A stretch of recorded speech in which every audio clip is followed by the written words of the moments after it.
कुख्यात गैंगस्टर हैदर अली उर्फ प्रिंस खान के आपराधिक नेटवर्क पर धनबाद पुलिस ने बड़ा प्रहार किया है। वरीय पुलिस अधीक्षक प्रभात कुमार को मिली गुप्त सूचना के आधार पर पुलिस ने प्रिंस खान के लिए स्लीपर सेल के रूप में काम कर रहे 4 प्रमुख सहयोगियों को गिरफ्तार किया है। यह जानकारी धनबाद के वरीय पुलिस अधीक्षक ने बुधवार को एक प्रेस वार्ता आयोजित कर दी। उन्होंने बताया कि इस कार्रवाई के लिए पुलिस अधीक्षक ग्रामीण और सिटी एसपी के नेतृत्व में 6 पुलिस उपाधीक्षक, 7 पुलिस निरीक्षक, 36 पुलिस अवर निरीक्षक और 60 पुलिस कर्मियों को सम्मिलित करते हुए एक विशाल छापेमारी दल का गठन किया गया था।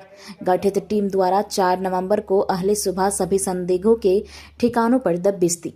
तलाशी के क्रम में परवेज खान, सैफ आलम, तौसीफ आलम और इम्तियाज के घर से 17,34,900 रुपये बरामद, नगद, विभिन्न क्षेत्रों की जमीन से संबंधित 17 कागजात, विभिन्न बैंकों के 5 passbook, chequebook, ATM, debit card एवं एक पिस्टल और 47 जिंदा कारतूस बरामद किया गया। गिरफ्तार अभियुक्तों के द्वारा बरामद नकदी के वैध स्रोत के संबंध में कोई जानकारी नहीं दिए जाने पर इसकी गहन जांच के लिए आयकर विभाग को पत्र लिखा गया है।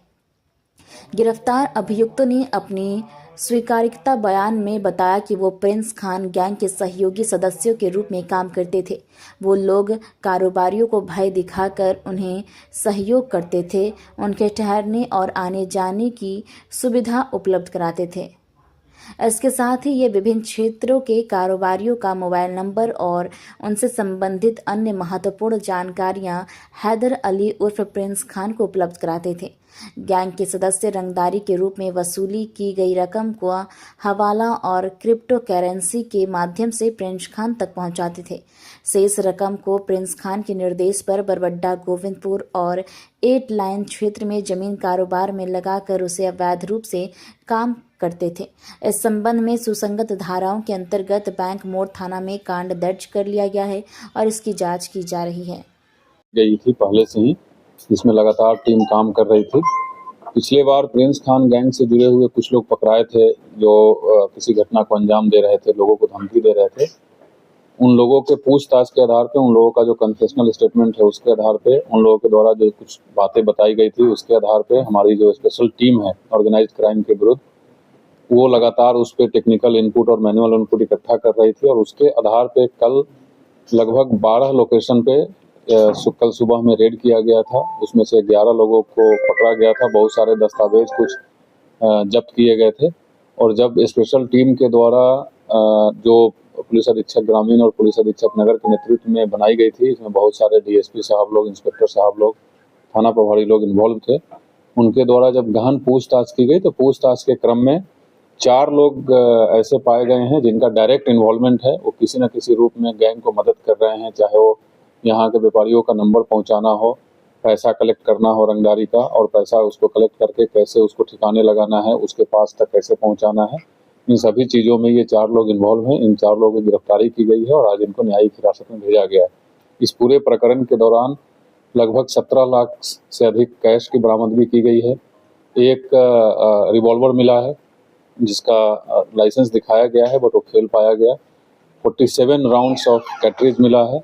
इसके अलावा बहुत सारे मोबाइल्स हैं। 70 से अधिक ज़मीन का डीड है जो अलग अलग नाम से है, कहीं पावर ऑफ अटॉर्नी है, कहीं डीड है।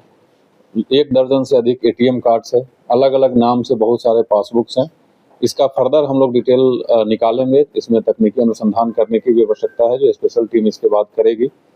और इन सब से अभी प्राइमरी लेवल पे ये पता चला है कि इनका डायरेक्ट रूप से यहाँ के व्यापारियों से रंगदारी स्वरूप रुपया इकट्ठा करना, उसको यूएसडीटी के माध्यम से या फिर फॉरेक्स के माध्यम से या किसी फिर अन्य हवाला नेटवर्क के माध्यम से, ये जहाँ जहाँ इनको इकट्ठा करके ठिकाना लगाना होता है वो लोग लगाते हैं। इस पूरे प्रकरण में जो जब्ती हुई है वो मैंने आपको बताया है। इसके अलावा और कुछ ऐसी और बातें पता चली है जिसमें और अनुसंधान करने की आवश्यकता है। कुछ दिन पहले जो रांची में फायरिंग की घटना के बाद गिरोह के कुछ लोग पकड़ाए थे, जमशेदपुर में पकड़ाए थे, वहाँ जो बात उठ के आई थी कि हथियार का सप्लाई पाकिस्तान से होता है और इसमें जो नेटवर्क काम कर रहा है वो एंटी टेररिस्ट जो आतंक का फंड करते हैं लोग, उसमें भी कुछ पैसा लग रहा है। तो इस बिंदु का भी कुछ चीज़ इसमें समझ में आया है और हम लोग उस पर भी अनुसंधान कर रहे हैं कि कहीं ऐसा तो नहीं है मामला कि ये पैसा भी कहीं ना कहीं किसी न किसी आतंकी संगठन से जुड़ा हुआ है और टेरर फंडिंग किया जा रहा है। अगर ऐसी कोई बात होती है तो ये कंप्लीट देशद्रोह का मामला बनेगा। इस पे भी इस टीम को निर्देश दिया गया है कि इसका पूरा अच्छे तरीके से तहकीकात करें। इन लोगों के द्वारा कुछ और लोगों का नाम बताया गया है जो धनबाद के भी हैं, धनबाद के बाहर के भी हैं। कुछ व्यवसायियों का नाम बताया गया है जो डर के पैसा भी पहुंचाते हैं। हमारे पास बहुत सारी जानकारियां इकट्ठा हुई है, लगभग 100 से अधिक लोगों का नाम आया है। फर्दर उस पर टीम और आगे काम करेगी और जब आगे काम करेगी फिर से जो रिजल्ट आएगा वो आपके सामने बताएंगे। फिलहाल जो कल का रेड हुआ है उसमें इतना है। Thank you. नागालैंड का मामला है या कि चक्रीय पिस्तौल बरामद हुआ, नागालैंड का क्या कनेक्शन है? जैसे मैंने वही आपको बताया कि वो जब जब्त हुआ तो लाइसेंस दिखाया गया है, वो लाइसेंस फेल है। उसकी जो प्रक्रिया होनी चाहिए स्टेट से बाहर, क्योंकि झारखंड में वो पाया गया है, वो प्रक्रिया पूर्ण नहीं की गई है और इसलिए वो अवैध घोषित किया गया। एक एक करके पकड़ाया था, पैसा डालते थे या पैसा वसूलते थे या धमकी देते थे, क्या रूल था?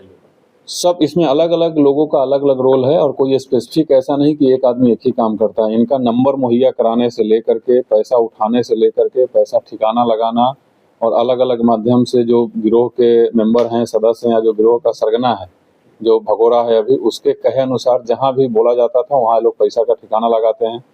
इसका कुछ इन्वेस्टमेंट का भी पता चला है, बहुत सारे जमीन है जिसमें इन्वेस्टमेंट का पता चला है।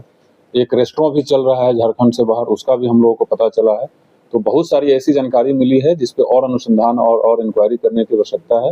बट एक बहुत ही बड़ी सफलता है इस गिरोह के विरुद्ध जो हम लोगों को हाथ लगी है। और इस रेड में जो अगेन मैं जो बता रहा हूँ कि जो जब्ती हुई है, जो गिरफ्तारी हुई है, इसके अलावा बहुत सारी ऐसी जानकारी मिली है जिसपे और अधिक काम करने की आवश्यकता है। उसमें से एक मैंने जो बताया कि हम लोगों को टेरर फंडिंग के दिशा में भी थोड़ा और अनुसंधान करना है कि कहीं ऐसा तो नहीं कि ये सब पैसे का देश के विरुद्ध में इस्तेमाल हो रहा है। तो तमाम चीज़ें अभी टीम को और काम करनी है। और कुछ व्यापारियों का भी नाम आया है जो पैसा दे रहे हैं, हम लोग उनसे भी संपर्क करेंगे किस परिस्थिति में दे रहे हैं। अगर धमकी आ रही है तो केस करना चाहिए। जैसा मैंने बताया कि लगभग 100 से अधिक लोगों का नाम आया है जो किसी न किसी रूप में जुड़े हुए हैं। हमारी जो स्पेशल टीम बनी है ये लगातार काम कर रही है और काम करती रहेगी जब तक इस पूरे नेटवर्क को, फाइनेंशियल नेटवर्क हो, टेरर फंडिंग हो, हवाला का ट्रांजैक्शन हो, जब तक पूरी तरीके से ध्वस्त नहीं हो जाती है तब तक जो स्पेशल टीम बनाई गई हो काम करती रहेगी। और अंत में अगेन मैं आप लोगों के माध्यम से तमाम लोगों को, धनबाद में जितने भी लोग हैं, मैं बताता हूं कि अगर किसी को कभी भी कोई मैसेज या कोई कॉल आता है किसी भी अपराधियों के द्वारा या आपराधिक गिरोह के द्वारा, इमीडिएटली पुलिस तक पहुंचाएं। पुलिस 24 घंटे आपके साथ है और मेरी जो टीम है वो किसी भी हद तक जा करके सुरक्षा प्रदान करना, सुरक्षा इंश्योर करना और आपकी मदद करने के लिए हम लोग तैयार हैं। जो रंगदारी वसूलने का प्रयास कर रहे हैं उनको एक चौनी भी नहीं दे किसी कीमत में। आप अपनी गाढ़ी कमाई से फोकट में उनको पैसा देते हैं जिससे उनका मन बढ़ जाता है। पूरे जनता से मेरा अपील है कि आप लोग एकजुट होइए, हमारा साथ दीजिए और इस तरीके के जितने भी टुटपुजिए क्रिमिनल्स हैं इनको हम लोग जड़ से खत्म कर देंगे आपके सहयोग से। ऑफ कोर्स धनबाद के बाहर के भी लोग हैं बट वो सूची में अभी आपको डिटेल में बता नहीं सकता। गैंग सर धीरे धीरे बढ़ रहा है सर, रांची जमशेदपुर में विस्तार हो रहा है, तो सर उस तक पहुंचने के लिए सर पुलिस, झारखंड पुलिस नहीं ऐसा नहीं है। इसमें मैं एक चीज़ और आप लोगों को बताना चाह रहा हूँ कि आप लोगों से मेरा अनुरोध है कि इसको बहुत आप लोग ग्लोरीफाई मत कीजिए। ये सब बिल्कुल ही, मैं ऑन रिकॉर्ड कई बार बोला हूँ कि ये सब एकदम तुच्छे लुच्चे किस्म के लड़के लोग हैं। इनको आप लोग ग्लोरीफाई बिल्कुल मत कीजिए। इनका कोई नेटवर्क नहीं है। ये सब भोले भाले जो हमारे नौजवान साथी लोग होते हैं 18 साल, 20 साल, 22 साल के, वो लोग कभी कभी बहकावे में आकर के इस्तेमाल हो जाते हैं। वैसे लोगों को भी मैं अपील करता हूं, मैं लोगों के बीच जाकर के बात रखूंगा कि आप एकदम इस लुभावने ऑफर में मत आइए। तो वैसे लोग भटक रहे हैं। जहां रांची और जमशेदपुर की बात है या धनबाद के बाहर की बात है, तो कुछ ऐसे लोग हैं जो साथ में मिल करके वहां भी कुछ लोगों को धमकी दिए हैं। इसमें कोई ये सच्चाई है। बट ऐसा नहीं है कि नेटवर्क फैल रहा है। इनफैक्ट नेटवर्क काफ़ी सिक्योर रहा है। और जो भी कहीं भी, आप रांची का देख लीजिए, जमशेदपुर का देख लीजिए, धनबाद का देख लीजिए, जो कोशिश किए हैं अपराध करने का उनको सजा मिली है। और मैं अगेन ऑन रिकॉर्ड बोल रहा हूँ, कोई भी अगर गैर कानूनी काम करेगा तो जिस तरीके से वो करते हैं उसी तरीके से उनको जवाब भी मिलेगा। सर जो जमीन वो क्या रंगदारी के पैसे से खरीदे गए, ऐसा कुछ? अभी तक जो मिला है, एक आदमी के घर में अगर 70 डीड मिलता है, डेफिनेटली उसकी जांच होगी। तो जांच होने के बाद आपको बताएंगे। इंडियन करेंसी की जगह सर दूसरा करेंसी का यूज किया जा रहा है। बिल्कुल। करेंसी और क्या माध्यम से? अलग अलग तरीका होता है। वो फॉरेक्स ट्रांजैक्शन है। कि जो रंगदारी स्वरूप पैसा जो वसूला जा रहा है वो इंडियन करेंसी में है और उसको जो ठिकाने लगाना है वो अलग अलग तरीके से लगाना है, तो उसकी एक अलग चैनल है। उस चैनल से जो पैसा गया है उसका सबूत हम लोगों को मिला है, उसमें और फर्दर हम लोग जांच करके उसको भी हम लोग ध्वस्त करेंगे। सिटी का प्रमुख यस सर, जमीन का जो खरीदी है उसमें क्या और भी लोग शामिल हो सकते हैं इस तरह के पैसे को खपाने के लिए? अभी जो मेरे पास जो कल के रेड के बाद जो इन्फॉर्मेशन आई है वो मैंने आप लोगों को बताया है। इस पे जैसा मैं बार बार बोल रहा हूँ कि इतनी और अधिक सूचना मिली है, जो सबूत मिले हैं उस पर और अधिक काम करने की आवश्यकता है, और फिर जैसे भी जो भी सफलता मिलेगी मैं आप लोगों को बताऊंगा। कुछ डिटेल्स है जो अभी बताना ठीक नहीं है हम लोगों के। मैं फिर से बता रहा हूँ, जो SIT है वो 24/7 संगठित अपराध के विरुद्ध काम कर रही है। बहुत सारी चीजें इकट्ठा हुई है जिसका तहकीकात करना आवश्यक है। जैसे ही तहकीकात करके हम लोगों को पूरी पुष्टि हो जाएगी कौन है, कहाँ है, किसके नाम से है, उसके बाद डेफिनेटली आप लोगों को बताएंगे। वो जमीनें भी सर